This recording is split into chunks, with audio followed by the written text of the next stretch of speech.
Les opposants qui se sont prononcés en faveur du dialogue proposé par la Fondation Thabo Mbeki n'ont pas pu quitter Kinshasa pour l'Afrique du Sud. Tour à tour, Jean-Marc Abound et le LGD de Matata Ponyo ont dénoncé une restriction des mouvements causée par le régime Tshisekedi. Les médecins sont en colère. Le bâtiment qui abrite les bureaux de leur syndicat national est sous le coup d'une tentative de spoliation. Le mot se passe pour une grande mobilisation. Afin de contrer cette supercherie, le Sinamed fait encore confiance à la justice pour le rétablir. À l'occasion de la rentrée scolaire, le service national poursuit sa démarche de distribution des bancs dans les écoles publiques. Cette semaine, le lieutenant-général Kassongo Kabwik Jean-Pierre a surpris le collège Boboto et les lycées Bosangani et Sacré-Cœur à Kinshasa. Des bancs par centaines ont été distribués à ces établissements catholiques. Mesdames et messieurs, bonsoir. Nous l'annoncions déjà dans nos éditions de mardi. Les délégués de l'opposition n'ont pas pu quitter Kinshasa pour prendre part au dialogue pour la paix et la sécurité organisé par la Fondation Thabo Mbeki du 3 au 6 septembre. Pour Jean-Marc Abound et le LGD de Matata Ponyo, il n'y a aucun doute sur le fait que la manœuvre est du pouvoir pour empêcher l'opposition de se réunir. Avec des mots forts, ils ont reproché une nouvelle fois le chef de l'État de se transformer en dirigeant totalitaire.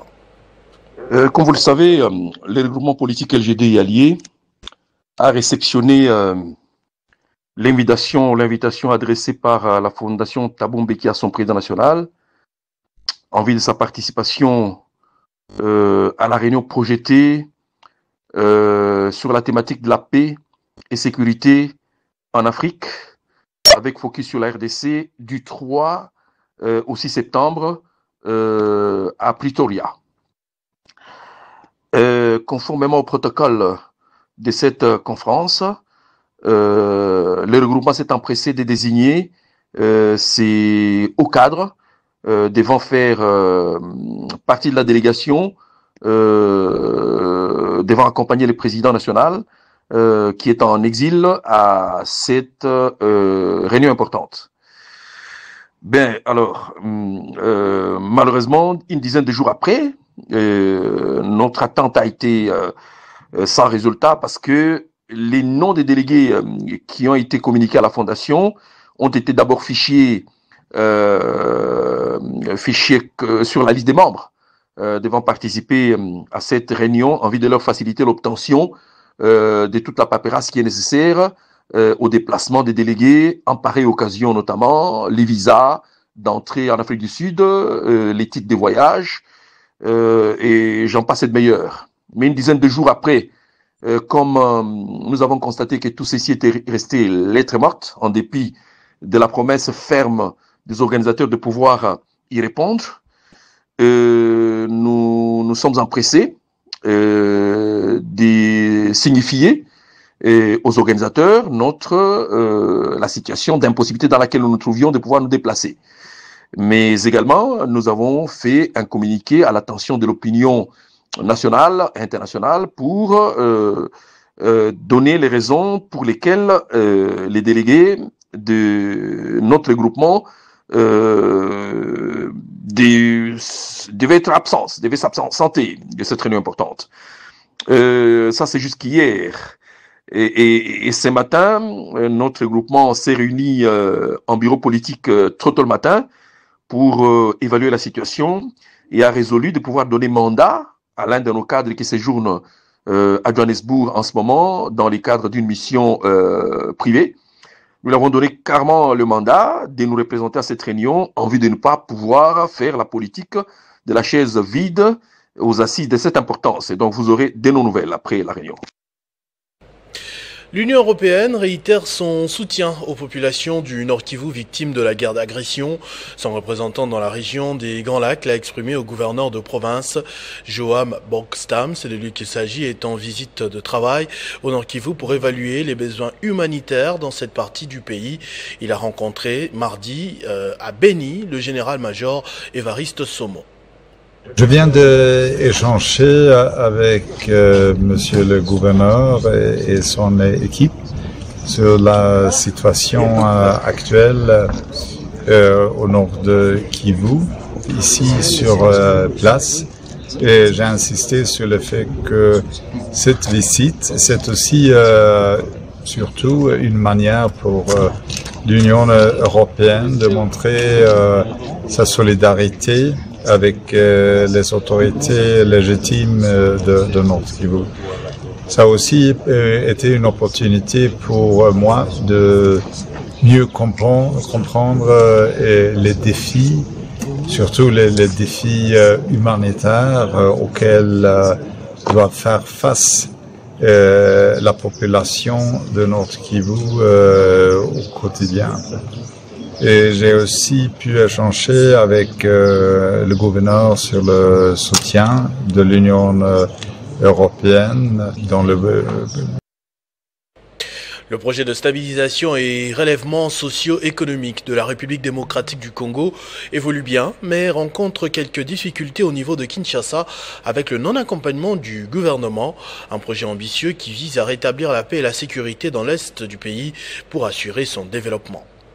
Les populations vulnérables de l'Est de la République démocratique du Congo peuvent continuer à compter sur le projet de stabilisation et relèvement socio-économique Star-Est affecté par les conflits et les violences, ainsi que par le choc lié au changement climatique dans les provinces du Nord Kivu, du Sud Kivu et de l'Ituri. L'assurance est de la coordonnatrice générale qu'il a dit au cours d'un échange avec les professionnels des médias de Kinshasa, Brigitte Kapinga, qui présentait cette structure dont l'existence remonte au 30 novembre 2023, a à travers la presse informé l'opinion tant nationale qu'internationale des grands axes du travail qu'abat au quotidien Star-Est.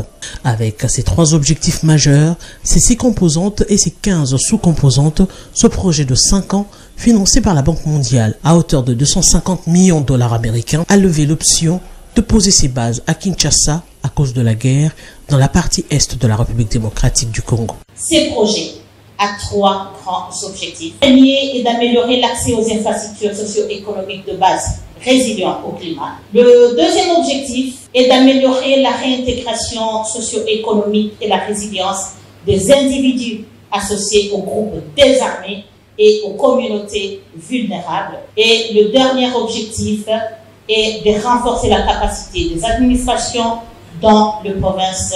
Proximité oblige, Star-Est a décidé d'intégrer la province de Kwango et la ville de Kinshasa dans le programme. Sur place, dans la capitale, le projet compte réaliser plusieurs actions. Pour ce qui concerne la ville-province de Kinshasa, nous allons travailler dans quelques communes. Nous serons dans la commune de Bongo, de Makala, d'Elimete, d'Ekiseso, d'Engaba, Ngirengiri et Kalao et une partie de la commune de Limete. Au nombre des difficultés rencontrées dans l'exécution de ce programme, Brigitte Kapinga relève la lourdeur administrative dont le chef des autorités administratives et l'insécurité dans toutes les zones d'opération. Il faut rappeler que ce projet décentralisé vise à améliorer l'accès aux infrastructures socio-économiques communautaires de base résistantes au climat, à améliorer la réintégration socio-économique et la résilience des individus associés aux groupes armés et aux communautés vulnérables et renforcer la capacité des administrations dans les provinces sélectionnées.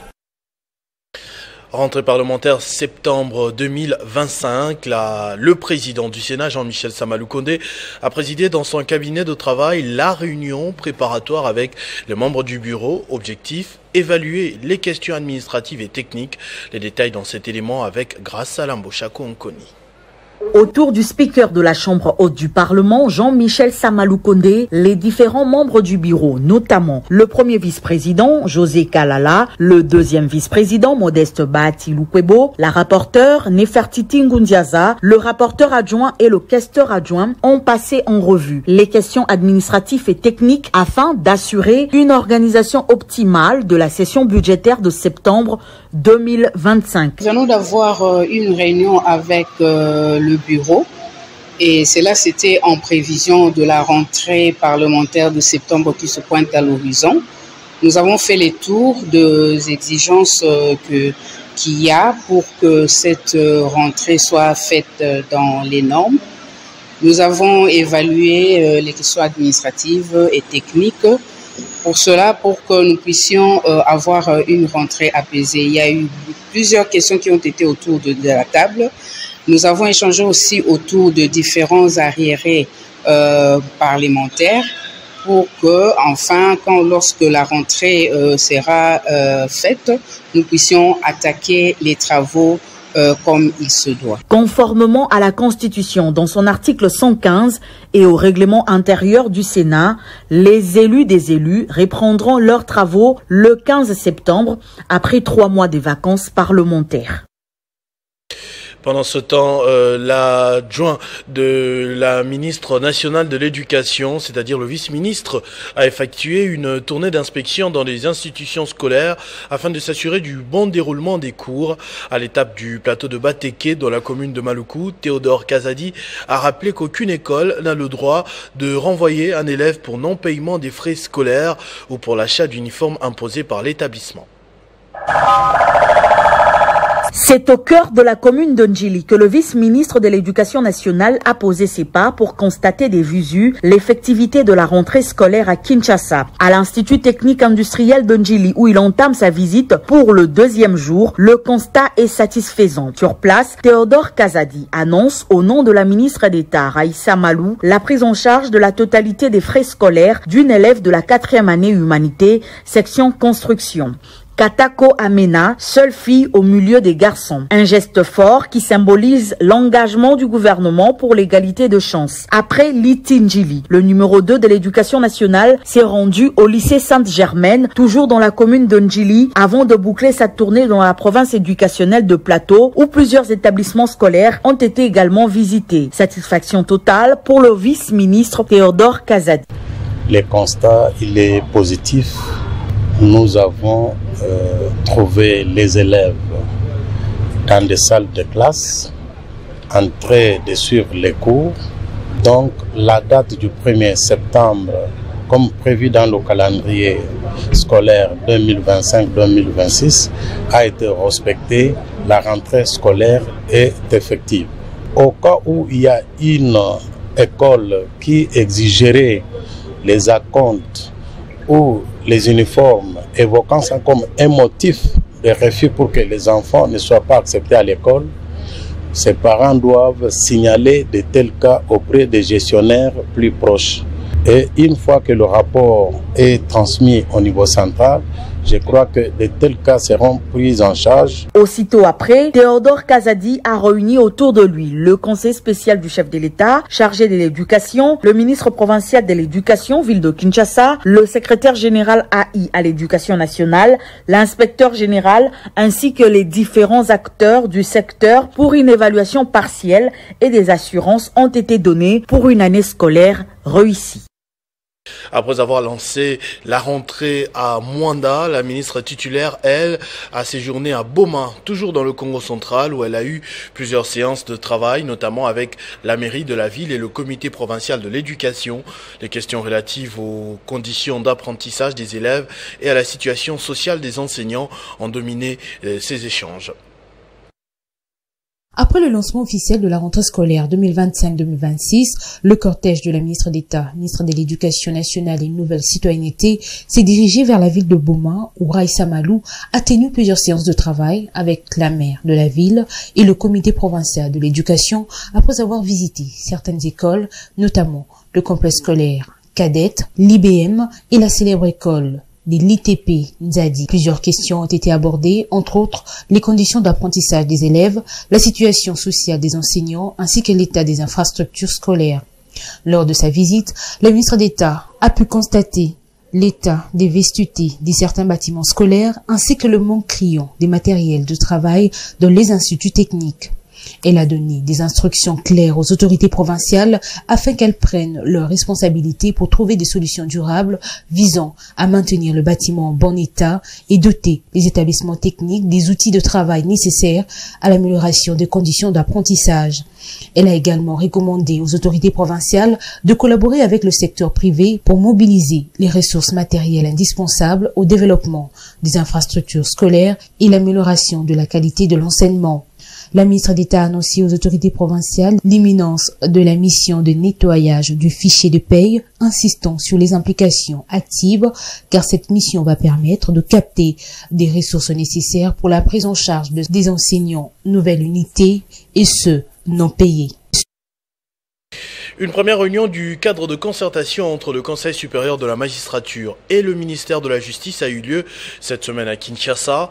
Les membres du bureau du CSM, avec leur président Dieudonné Kamoleta, ont échangé avec le ministre de la Justice, Guillaume Ngefa, sur la bonne collaboration institutionnelle qui doit régner entre le pouvoir judiciaire et l'exécutif pour une bonne administration de la justice dans le pays. Une rencontre qui a été jugée bénéfique pour les deux parties. Ils ont exprimé la volonté de maintenir un dialogue permanent entre l'exécutif et le pouvoir judiciaire.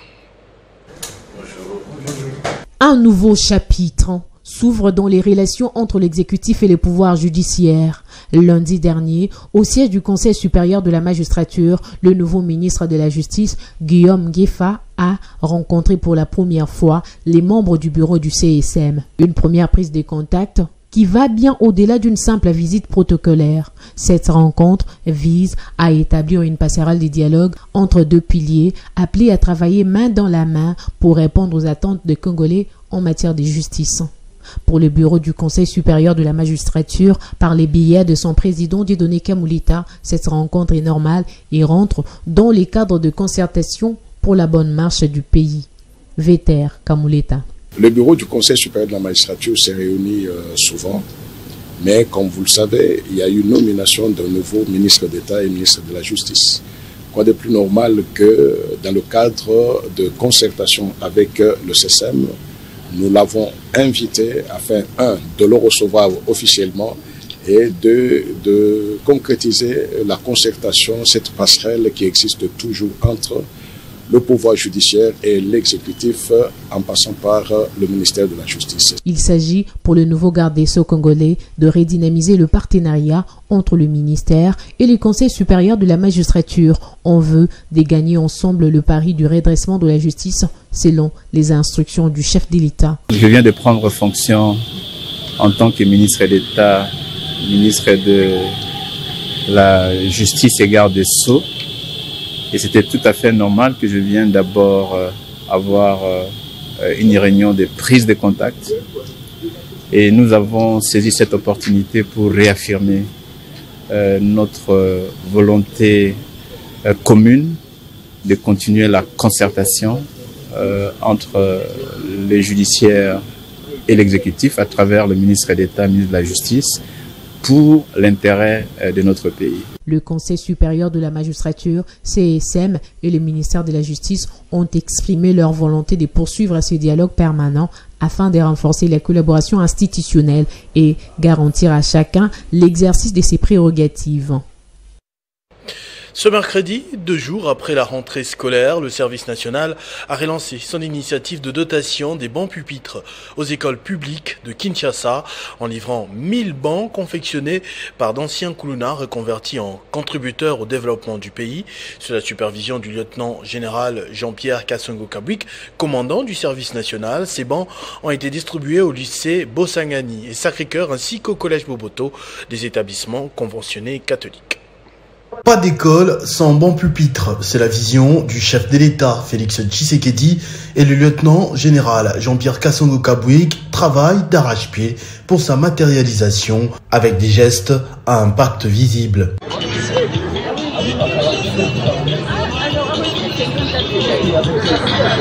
Après avoir servi plusieurs établissements de l'État supérieur comme primaire sur l'étendue du pays, c'est le tour des écoles conventionnées et à Kinshasa que Jean-Pierre Kassongo Kabwik s'exécute. La tournée a commencé avec le collège Boboto et le lycée Bosangani, 2 établissements à Gombe.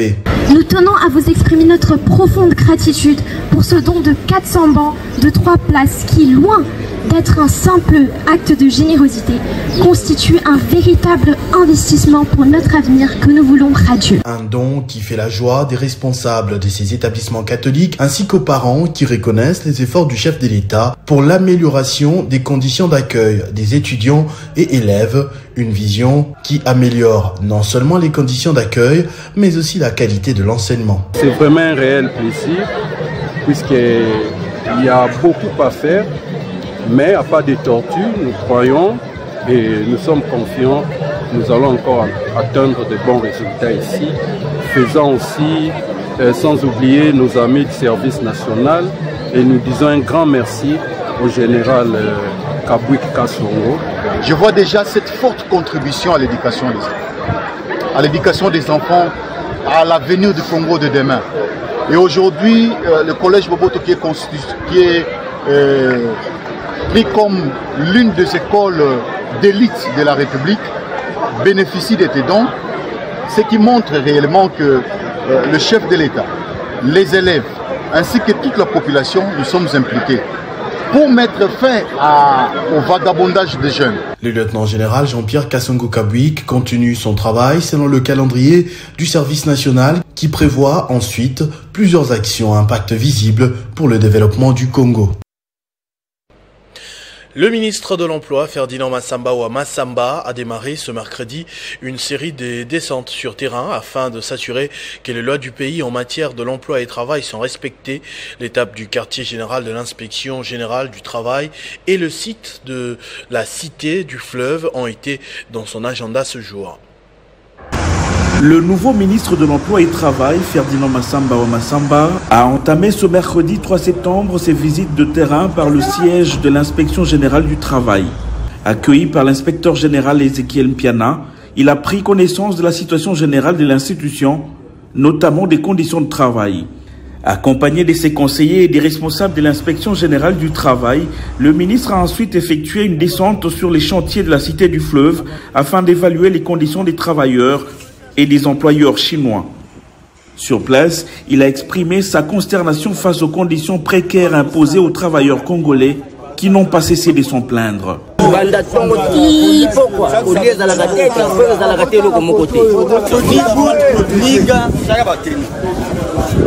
Constatant des irrégularités flagrantes, le ministre s'est trouvé dans l'obligation de sévir. Je ne suis pas content, je suis déçu par rapport aux conditions de travail que vous infligez aux Congolais. Et ils n'ont même pas de contrat. Vous-même, vous n'êtes pas en ordre avec le cadre de travailler. J'ai donné l'ordre à l'inspecteur général de laisser l'équipe qui va vraiment suivre tous les dossiers. En attendant, je suspends les travaux jusqu'à ce que vous soyez en ordre. Pire encore, sur d'autres sites visités, certains Chinois exécutent eux-mêmes des petits métiers normalement réservés aux nationaux, tels que la peinture ou la fabrication des briques, et ce dans l'illégalité la plus totale, au grand désaccord du ministre. Je ne suis pas content, le constat est très amer. Le chef de l'État veut qu'à ce que les Congolais puissent travailler décemment et traiter comme soi, selon les lois et les règles du pays. Alors je constate ici un sérieux problème avec les étrangers qui ne sont pas en règle avec leurs documents de travail, les Congolais qui ne sont pas bien traités. C'est compliqué, voire même les emplois des Congolais sont exécutés par les étrangers. Vous allez voir un étranger qui est en train de souder, qui met la peinture au mur, c'est-à-dire ils font tout travaux. Alors ceci, je boucle pour aujourd'hui la visite. Et ça sera une visite continue, même dans d'autres provinces. Alors. À travers cette première sortie officielle, le ministre Ferdinand Massamba lance ainsi une série d'inspections des terrains qui débutent à Kinshasa et s'étendront dans toutes les provinces avec pour objectif de concrétiser la vision du chef de l'État, garantir aux Congolais des emplois dignes et décents. Est-ce que c'est un travail? Spoliation du bâtiment abritant le bureau du syndicat national des médecins. Le bureau exécutif national invite tous les membres du SINAMED à une grande mobilisation contre une tentative d'escroquerie de son immeuble par un ancien dirigeant qui agit désormais contre les intérêts du syndicat. Le bureau exécutif appelle également les médecins à ne pas céder aux fausses informations véhiculées par ses acolytes. Ainsi, le bureau exécutif national a engagé des nouveaux avocats qui, lors de leur défense, ont sollicité l'annulation de la dite vente, car fait sans le consentement de tous les membres ayant contribué à l'acquisition de cet immeuble du SINAMED, et aucun secrétaire général national, passé ou présent, au regard de nos statuts, n'a le pouvoir d'aliéner un bien du SINAMED. Que devant le juge d'appel sous le RCA 40-528, en date du 17 juillet 2025, la Cour d'appel de Kinshasa-Gombe a fait droit aux demandes du SINAMED en précisant que le SINAMED devrait payer les impôts à M. Victor Toshoukou Madoué Wessi, considéré alors comme un acquéreur de bonne foi. Contre toute attente, et dans une stupeur indescriptible, ce secrétaire général honoraire s'est dit frustré contre cette décision salvatrice pour le Sinamed qui annule la vente advenue entre le Sinamed représenté par lui et Sieur Victor, comme s'il avait vendu son propre bien et décidé d'assigner le Sinamed sous le RCA 41.440, instance en cours par devant la cour d'appel de Kinshasa-Gombe en tierce opposition. Le bureau exécutif national invite tous les membres du Sinamed à une grande mobilisation contre l'aliénation de son immeuble par un de ses anciens dirigeants qui travaille désormais contre les intérêts du Sinamed.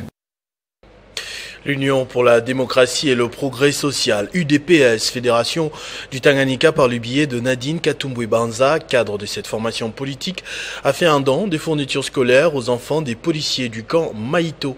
Un geste qui appuie la gratuité de l'enseignement, priorité de Félix Tshisekedi.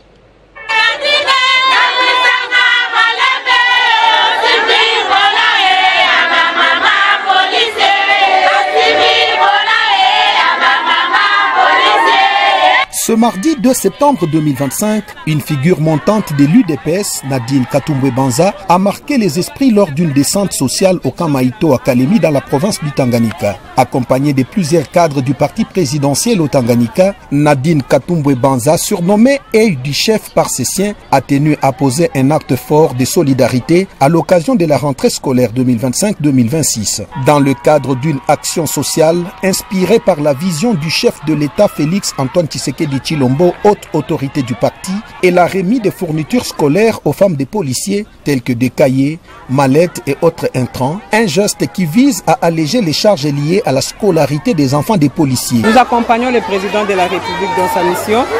Le président a parlé de la gratuité. Et quand les enfants vont aller à l'école qui n'a pas de cahier, même s'ils vont à l'école, la gratuité n'a pas de sens. C'est pour cela que l'IDPS Tanganyika, nous nous sommes mis ensemble pour que nous puissions venir doter ne fût-ce que les enfants de policiers de quelques cahiers. Nous savons que nous n'allons pas terminer leurs problèmes. On a vu le sacrifice que leurs parents font. Les parents sont au front en train de servir le drapeau. Alors on s'est dit, pensons aussi à ces enfants comme on l'a fait. L'année passée, on a pensé à d'autres écoles vulnérables et aujourd'hui, on a pensé aux enfants de policiers. Cette action sociale a été saluée avec émotion par les bénéficiaires qui n'ont pas manqué d'exprimer leur gratitude.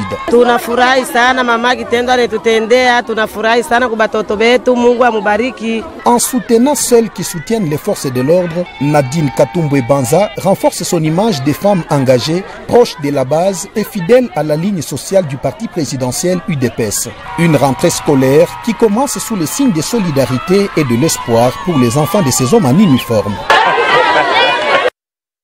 Il s'est clôturé samedi à Kipushi la deuxième édition de la bibliothèque vacancière, organisée par le cercle culturel Ascenseur que dirige la professeure Irène Goïkyungu. Plusieurs élèves venus des différentes écoles de cette cité minière y ont pris part.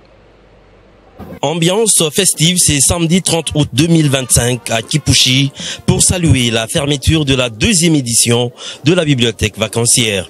Cette initiative du cercle culturel Ascenseur, dirigée par la professeure Irène Goïkyungu, a pendant 3 semaines et ce sur 3 sites, à savoir Fora, Reiken et Tupendane, encadré près de 500 lecteurs grâce à différentes activités culturelles dont la lecture, le slam et la peinture. Grâce à la bibliothèque vacancière organisée par les cercles culturels Ascenseur, j'ai trouvé des livres qui me parlent, des slameurs et slameuses qui me chuchotent comme des ancêtres qui m'éclairent. L'objectif du cercle culturel Ascenseur est de contribuer à la formation d'une jeunesse cultivée dans ce coin du pays. Parce que pendant les vacances, les enfants devaient se reposer. Mais curieusement, ces enfants ont choisi la lecture. Et la lecture, c'est la vie de demain. Il y a eu des siècles et des siècles que les gens savent que les Africains ne lisent pas.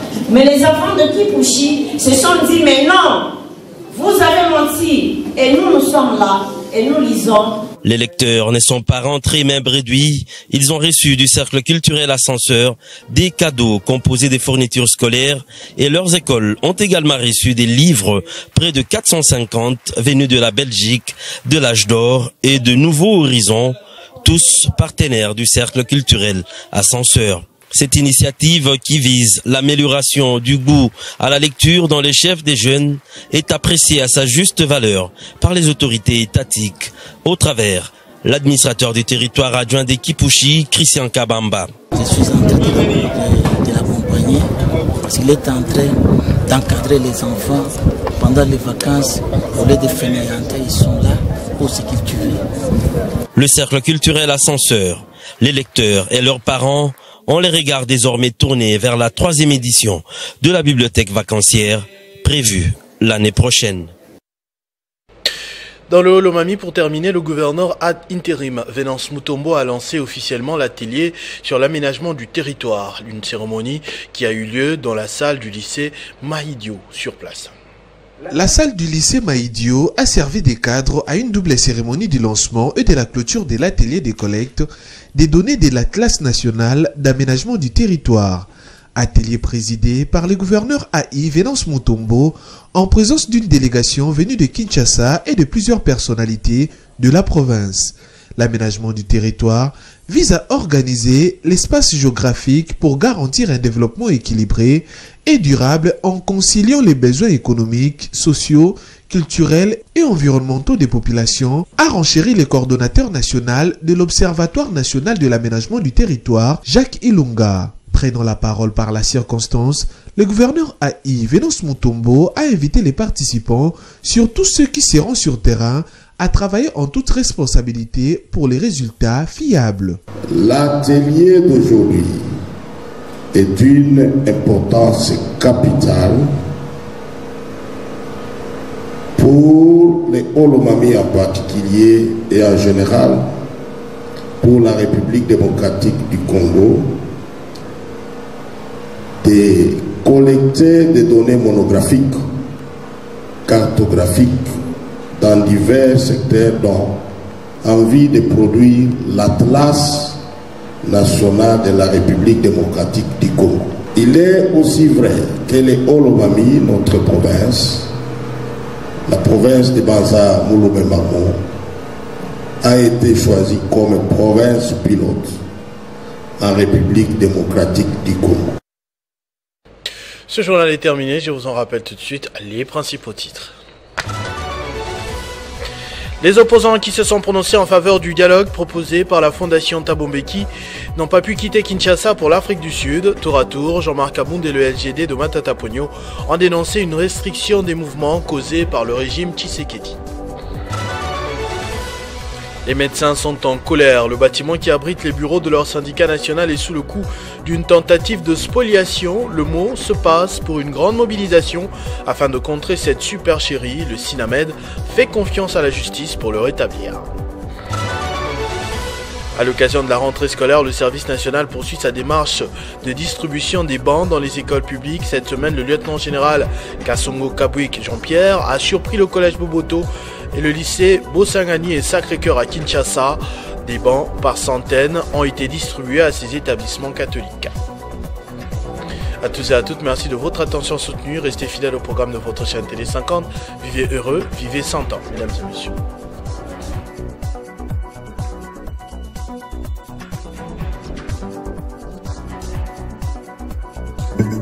Retrouvez toute l'actualité en continu sur www.tele50.cd.